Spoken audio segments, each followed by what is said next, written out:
Cork's Red FM.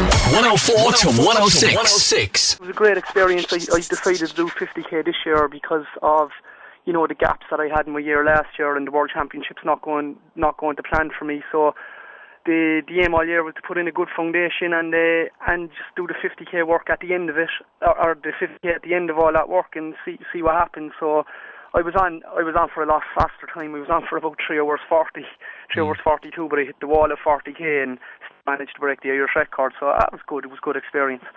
Yeah, you must have been, as you say, I mean, you kind of slowed down for the last 10k, but I mean, at the same time, you had to be very, very pleased. Your first race at 50k and to break the Irish record, very, very pleased, I'd imagine.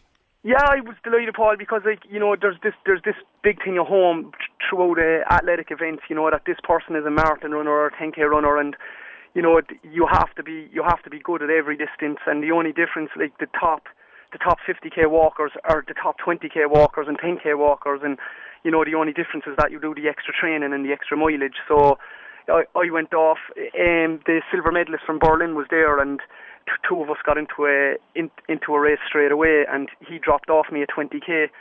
So I ended up just keeping it going, and it happened to be very windy, and I had an 8-minute lead at 40k. So it was good, because eventually when I do go up, and I want to be competitive straight away at the world level. So it was, there's no point in going up a distance and not being competitive just to finish it, Yeah, absolutely. What's the plan for the rest of the year, Rob? Obviously, I mean, I'm sure you've got a busy year ahead, and it's Korea next year, and of course another couple of years until London as well.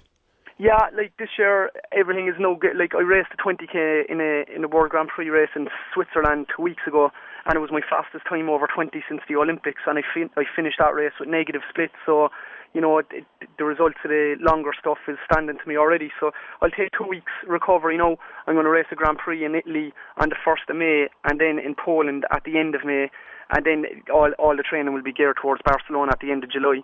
And then next year I might double up in the World Championships, because I'll train for 20k, but the 50k is on a week later, so I'm going to be out in Dago anyway. So, I might just go in and get the experience of a 50k in a championship, and then all going well, I'll double up in the Olympics, Yeah, I know you're overall kind of disappointed last year at Berlin, Rob, but how happy are you with the way things stand at the moment? The most important thing for me, Paul, was like last year, it was, after having 2 kind of solid years, and everything is geared towards the Olympics. Every 4 years is geared towards the Olympic Games. So I just found it very hard after Beijing, after getting injured, and to hit another massive high. Like, I went to the Olympics with expectations of trying to win a medal. I did everything I could to try and do that. And then the next year, it was just, for a lot of athletes, it's a bit of a down year. People come down off an Olympic Games, they find it hard. They're just not as motivated, or, everyone is different. But I don't know, last year was harder for me. This year, again, I'm back. I've more hunger for the sport again. So that's good. Cork's Red FM. 104 to 106.